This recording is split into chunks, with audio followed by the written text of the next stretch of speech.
ಪ್ರೀತಿಯ ವಿದ್ಯಾರ್ಥಿಗಳಿಗೆ ವಿಡಿಯೋ ಪಾಠಕ್ಕೆ ಸ್ವಾಗತ. ನಾನು ಮಾರುತಿ ತಿಟ್ಟಿಮನಿ. ವಿದ್ಯಾರ್ಥಿಗಳೇ, ಇಂದು ನಾವು ವ್ಯಾಕರಣ ಭಾಗದಲ್ಲಿ ವಿಭಕ್ತಿ ಪ್ರತ್ಯಯಗಳು ಕುರಿತು ತಿಳಿದುಕೊಳ್ಳೋಣ. ಮೊದಲನೇದಾಗಿ ವಿಭಕ್ತಿ ಪ್ರತ್ಯಯ ಅಂದ್ರೇನು ಅನ್ನುವಂಥದ್ದು. ನಾಮ ಪ್ರಕೃತಿಗಳ ಮುಂದೆ ಸೇರಿಕೊಂಡು ಬೇರೆ ಬೇರೆ ಅರ್ಥವನ್ನು ಉಂಟು ಮಾಡುವ ಪ್ರತ್ಯಯಗಳಿಗೆ ವಿಭಕ್ತಿ ಪ್ರತ್ಯಯ ಎನ್ನುವರು. ನಾಮ ಪ್ರಕೃತಿಗಳ ಮುಂದೆ ಸೇರಿಕೊಂಡು ಬೇರೆ ಬೇರೆ ಅರ್ಥವನ್ನು ಉಂಟು ಮಾಡುವ ಪ್ರತ್ಯಯಗಳಿಗೆ ವಿಭಕ್ತಿ ಪ್ರತ್ಯಯ ಎನ್ನುವರು. ನಿಮಗೆ ಪ್ರಶ್ನೆ ಬರ್ತದೆ, ನಾಮ ಪ್ರಕೃತಿ ಅಂದರೆ ಏನು ಅಂತ ಬರ್ತದೆ. ನಾಮಪದದ ಮೂಲ ರೂಪವನ್ನು ನಾಮ ಪ್ರಕೃತಿ ಎನ್ನುವರು ಅಂತ.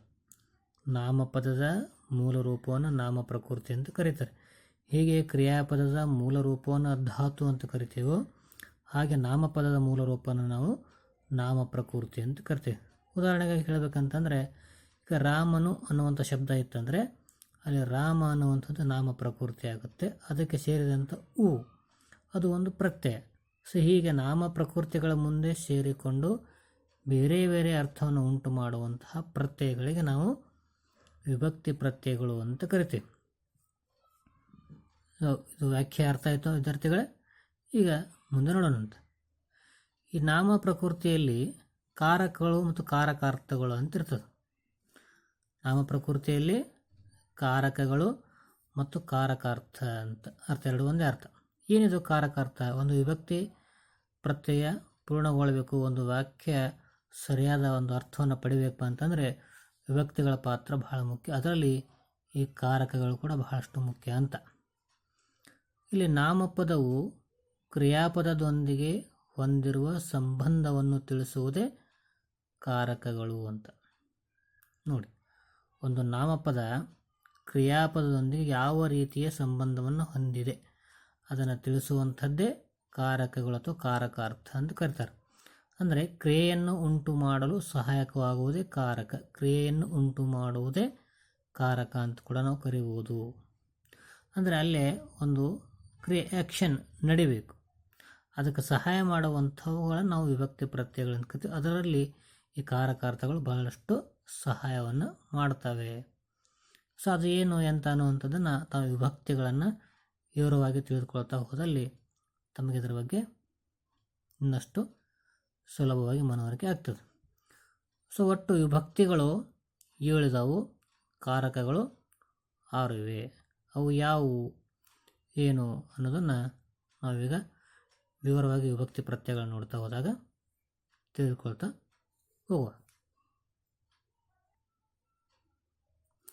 ನೋಡಿಲ್ಲಿ ವಿಭಕ್ತಿ ಸೂಚಕ ಅಥವಾ ವಿಭಕ್ತಿ ಪ್ರತ್ಯಯ ಅಂತ ಕರೀತಾರೆ. ಇವು ವಿಭಕ್ತಿಗಳು, ಇವು ವಿಭಕ್ತಿ ಪ್ರತ್ಯಯ, ಕಾರಕಾರ್ಥಗಳು ಮತ್ತು ನಾಮಪದ ಹೇಗಾಗ್ತದೆ ಅನ್ನುವಂಥದ್ದು. ಇಲ್ಲಿ ಮೊದಲು ನೋಡೋಣ. ಮೊದಲನೇ ವಿಭಕ್ತಿ ಯಾವುದು? ಪ್ರಥಮ ವಿಭಕ್ತಿ ಪ್ರತ್ಯಯ ಉ. ಪ್ರಥಮ ಉ. ಅದರ ಕಾರಕಾರ್ಥ ಕರ್ತೃ ಅಂದ್ರೇನು? ಯಾರು ಕೆಲಸವನ್ನು ಮಾಡ್ತಾರೆ ಅವರು ಅಂತ ಅರ್ಥ. ಇಲ್ಲಿ ಒಂದು ಉದಾಹರಣೆ ಕೊಟ್ಟರೆ ಮರವು. ಹಾಗೆ ದ್ವಿತೀಯ ವಿಭಕ್ತಿ, ಅದರ ಪ್ರತ್ಯಯ ಅನ್ನು, ಕರ್ಮ, ಮರವನ್ನು ಅಂತ ಕೊಟ್ಟಿದ್ದಾರೆ. ಅಂದರೆ ಕ್ರಿಯೆಗೆ ಒಳಪಡುವಂಥ ವಸ್ತು. ಕರ್ತೃ ಕರ್ಮ ಕ್ರಿಯಾಪದ ಓದ್ತಿರಲ್ಲಿ ನೀವು ಆ ರೀತಿ. ತೃತೀಯ ಇದು ಪ್ರತ್ಯಯನ ಇಂದ, ಕಾರಕಾರ್ಥನ ಕರಣ ಅಂದರೆ ಸಾಧನ ಅಂದರೆ ವಸ್ತು ಅಂತ ಅರ್ಥ. ಯಾವುದರಿಂದ ಅನ್ನುವಂಥ ಅರ್ಥ ಬರ್ತದೆ, ಮರದಿಂದ ಅಂತ. ಚತುರ್ಥಿ ಗೆ ಕೆ ಕೆ ಕಾರಕಾರ್ಥ ಸಂಪ್ರದಾನ ಅಂದ್ರೇನು? ಕೂಡುವಿಕೆ, ಹೊಂದಾಣಿಕೆ ಆಗುವುದು, ಕೂಡುವುದು ಅಂತ ಅರ್ಥ, ಮರಕ್ಕೆ ಅಂತ ಅರ್ಥ. ಹಾಗೆ ಪಂಚಮಿ ದಿಶೆಯಿಂದ, ಅಪಾದಾನ ಅಂದರೆ ಅಗಲುವಿಕೆ, ಅದರಿಂದ ಬಿಡುಗಡೆ ಹೊಂದುವುದು ಅಂತ ಅರ್ಥ. ಮರದ ದಶೆಯಿಂದ, ಈಗ ಮರದ ದಶೆಯಿಂದ ಹಣ್ಣು ಕೆಳಗೆ ಬಿತ್ತು ಅಂದರೆ ಮರದಿಂದ ಅಗಲಿ ಅದು ಕೆಳಗೆ ಬಿತ್ತು, ಬೇರ್ಪಟ್ಟು ಬಿತ್ತು ಅನ್ನೋಂಥ ಅರ್ಥವನ್ನು ಇಲ್ಲಿ ಕೊಡ್ತದೆ. ಷಷ್ಠಿ ಕಾರಕಾರ್ಥ ಸಂಬಂಧ, ಇಲ್ಲಿ ಮರ ಅಂತ. ಸಪ್ತಮಿ ಪ್ರತ್ಯಯ, ಅಲ್ಲಿ ಕಾರಕಾರ್ಥ ಅಧಿಕರಣ, ಆಧಾರವಾಗಿರುವುದು, ಮರದಲ್ಲಿ ಅಂತ ಬರ್ತದೆ. ಸೊ ಈ ರೀತಿ 7 ವಿಭಕ್ತಿಗಳು, ಪ್ರಥಮ, ದ್ವಿತೀಯ, ತೃತೀಯ, ಚತುರ್ಥಿ, ಪಂಚಮಿ, ಷಷ್ಠಿ, ಸಪ್ತಮಿ. ಅದಕ್ಕೆ 7 ಪ್ರತ್ಯಯಗಳು, ಕಾರಕಾರ್ಥಗಳು 6 ಅಂತ ಹೇಳಿದ್ವಿ. ಅಂದರೆ ಇಲ್ಲಿ ಷಷ್ಠಿಗೆ ಕಾರಕಾರ್ಥ ಇಲ್ಲ, ಸಂಬಂಧ, ಅದು ನೇರವಾಗಿ ಸಂಬಂಧವನ್ನು ಹೊಂದಿರುವುದರಿಂದ ಅದಕ್ಕೆ ಕಾರಕರ್ತ ಅನ್ನುವಂಥದ್ದು ಇರುವುದಿಲ್ಲ ಅನ್ನುವಂಥ ಮಾತನ್ನು ಇಲ್ಲಿ ಹೇಳ್ತಾರೆ.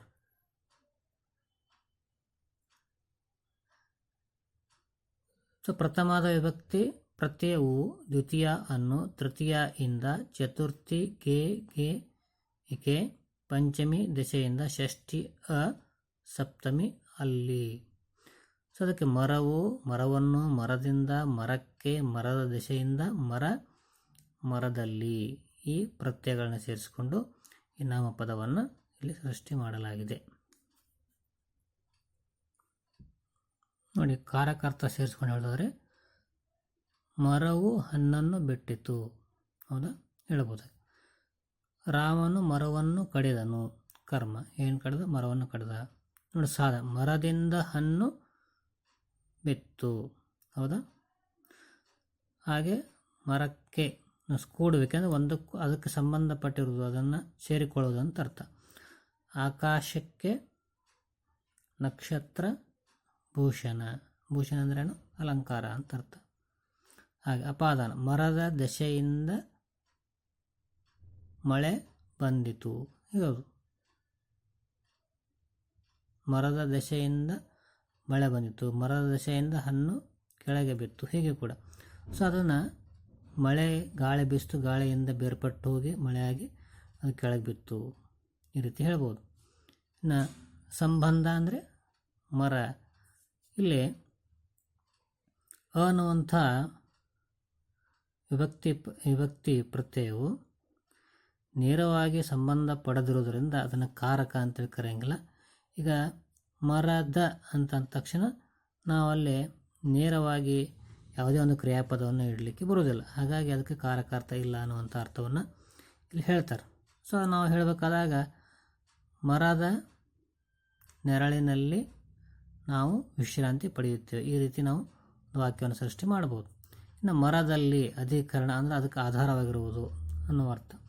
ಸೊ ಇಲ್ಲಿ ನಾವು ಕೆಲವೊಂದಿಷ್ಟನ್ನು ಹೇಳಬೇಕಂತಂದರೆ, ಮರದಲ್ಲಿ ಹಕ್ಕಿಗಳು ಗೂಡನ್ನು ಕಟ್ಟುತ್ತವೆ. ಸೊ ಅದರ ಒಂದು ಆಶ್ರಯದಲ್ಲಿ, ಅದರ ಆಧಾರದಲ್ಲಿ ಅವು ಗೂಡು ಕಟ್ಟು. ಈ ರೀತಿ ನಾವು ವಿಭಕ್ತಿ ಪ್ರತ್ಯಯಗಳನ್ನು, ಕಾರಕಾರ್ಥಗಳನ್ನು ಅರ್ಥವನ್ನು ಮಾಡಿಕೊಳ್ಳೋದು. ನಮಗೆ ಈ 7 ವಿಭಕ್ತಿಗಳು ಮತ್ತು ಅವುಗಳ ಪ್ರತ್ಯಯ ವಾಕ್ಯ ರಚನೆಯಲ್ಲಿ ಬಹಳಷ್ಟು ಮುಖ್ಯ ಅನ್ನೋದನ್ನು ನಾವು ತಿಳಿದುಕೊಳ್ಬೇಕು. ಈಗ ಕೆಲವೊಂದಿಷ್ಟು ಉದಾಹರಣೆಗಳನ್ನು ನಾನು ಕೊಡ್ತೇನೆ. ಹೇಗೆ ವಿಭಕ್ತಿ ಇಲ್ಲ ಅಂತಂದರೆ ಆ ವಾಕ್ಯ ಇರ್ತದೆ, ವಿಭಕ್ತಿ ಸೇರಿಸಿದಾಗ ವಾಕ್ಯ ಹೇಗಾಗುತ್ತೆ ಅನ್ನೋದನ್ನು ಇಲ್ಲಿ ನಾವು ಸ್ಪಷ್ಟವಾಗಿ ತಿಳ್ಕೊಬೋದು.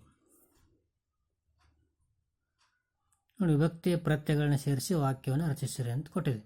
ಇಲ್ಲಿ ಒಂದನೇ ಉದಾಹರಣೆ, ಭೀಮ ಬಲಗಾಲು ಚೆಂಡು ಒದೆದನು. ಇದು ಅಷ್ಟು ಸೂಕ್ತವಾದಂಥ ವಾಕ್ಯ ಅಂತ. ಇದಕ್ಕೆ ವಿಭಕ್ತಿಯನ್ನು ಸೇರಿಸಿದಾಗ ಎಷ್ಟು ವಾಕ್ಯವು ಸರಳವಾಗುತ್ತೆ ಅದು ನೋಡಿ. ಭೀಮನು ಬಲಗಾಲಿನಿಂದ ಚೆಂಡನ್ನು ಒದೆದನು, ಸ್ಪಷ್ಟವಾದ ಅರ್ಥ ಬಂತು.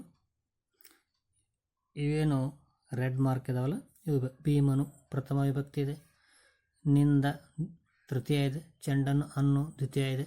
ಹೀಗೆ ಒಂದೊಂದು ವಿಭಕ್ತಿ ಪ್ರತ್ಯಯಗಳು ಸೇರಿಕೊಂಡಾಗ ವಾಕ್ಯಕ್ಕೆ ಒಂದು ಪರಿಪೂರ್ಣವಾದ ಅರ್ಥ ಬರುತ್ತೆ. ಎರಡನೇ ಉದಾಹರಣೆ ನೋಡೋಣ. ರಾಮ ಅಂಗಡಿ ಹೋಗಿ ಪೆನ್ನು ತಂದನು. ಸೊ ಇದನ್ನು ನೋಡಿದಾಗ ನಿಮ್ಗೆ ಗೊತ್ತಾಗುತ್ತೆ ವಾಕ್ಯ ಸರಿಯಾಗಿಲ್ಲ ಅಂಥೇಳಿ. ಸೊ ಅದಕ್ಕೆ ವಿಭಕ್ತಿ ಪ್ರತ್ಯಯ ಸೇರಿಸಿದಾಗ ರಾಮನು ಅಂಗಡಿಗೆ ಹೋಗಿ ಪೆನ್ನನ್ನು ತಂದನು, ಹೌದಾ. ನು ಗೆ ಅನ್ನು ಪ್ರಥಮ ಇದೆ, ಗೆ ಅಂದರೆ ಚತುರ್ಥಿ ಇದೆ, ಅನ್ನು ಅಂದರೆ ದ್ವಿತೀಯ ಇದೆ. ಮೂರನೇ ಉದಾಹರಣೆ, ರಾಜು ಕೊಡಲಿ ಮರ ಕಡಿದನು. ರಾಜು ಕೊಡಲಿಯಿಂದ ಮರವನ್ನು ಕಡಿದನು. ಇಂದ ತೃತೀಯ ವಿಭಕ್ತಿ ಪ್ರತ್ಯಯ, ಮರವನ್ನು ಮತ್ತೆ ದ್ವಿತೀಯ ವಿಭಕ್ತಿ ಪ್ರತ್ಯಯ. ನಾಲ್ಕನೇ ಉದಾಹರಣೆ ನೋಡೋಣ. ನಮ್ಮ ಮನೆ ಹಬ್ಬ ಸಿಹಿ ತಂದ. ವಾಕ್ಯ ಸಂಪೂರ್ಣ ಇಲ್ಲ. ಸೊ ಅಲ್ಲಿ ನಾವು ವಿಭಕ್ತಿ ಪ್ರತ್ಯಯ ಸೇರಿಸಿ ಮಾಡೋಣ. ಈಗ ನಮ್ಮ ಮನೆಯಲ್ಲಿ ಹಬ್ಬಕ್ಕೆ ಸಿಹಿಯನ್ನು ತಂದರು. ನೋಡಿ ಎಷ್ಟು ಸ್ಪಷ್ಟವಾಗಿದೆ ಅರ್ಥ. ಮನೆಯಲ್ಲಿ ಅಲ್ಲಿ ಸಪ್ತಮಿ ಇದೆ, ಗೆ ಚತುರ್ಥಿ ಇದೆ, ಸಿಹಿಯನ್ನು ದ್ವಿತೀಯ ಇದೆ, ತಂದರು ಹೂ ಪ್ರಥಮ ಇದೆ. ಹೀಗೆ ಒಂದು ವಾಕ್ಯ ರಚನೆಯಲ್ಲಿ ವಿಭಕ್ತಿ ಪ್ರತ್ಯಯಗಳು ಕೂಡ ಬಹಳ ಪ್ರಮುಖ ಪಾತ್ರವನ್ನು ವಹಿಸ್ತವೆ. ಆದ್ದರಿಂದ ನಾವು ವಿಭಕ್ತಿ ಮತ್ತು ವಿಭಕ್ತಿ ಪ್ರತ್ಯಯಗಳನ್ನ ಸರಿಯಾಗಿ ಅರ್ಥ ಮಾಡ್ಕೊಳ್ಬೇಕು. ಸೊ ವಿದ್ಯಾರ್ಥಿಗಳೇ, ತಮ್ಮೆಲ್ಲರಿಗೂ ಕೂಡ ವಿಭಕ್ತಿ ಪ್ರತ್ಯಯಗಳು ಸರಿಯಾಗಿ ಅರ್ಥ ಆಗಿವೆ ಅಂಥೇಳಿ ನಾನು ಭಾವಿಸ್ತೇನೆ. ಇವೆಲ್ಲ ವಿಭಕ್ತಿಗಳನ್ನು ಮತ್ತು ಪ್ರತ್ಯಯಗಳನ್ನ ತಾವು ಸೂಕ್ತವಾಗಿ ಬರೆದಿಟ್ಕೊಳ್ಳಿ, ನೆನಪಿನಲ್ಲಿಟ್ಕೊಳ್ಳಿ, ಈ ನೋಟ್ಸನ್ನು ಮಾಡಿಟ್ಕೊಳ್ಳಿ. ನಾವು ಮುಂದಿನ ವಿಡಿಯೋದಲ್ಲಿ ಮತ್ತೊಂದು ವಿಷಯದೊಂದಿಗೆ ಬರೋಣಂತೆ. ಅಲ್ಲಿವರೆಗೂ ತಮ್ಮೆಲ್ಲರಿಗೂ ಧನ್ಯವಾದಗಳು.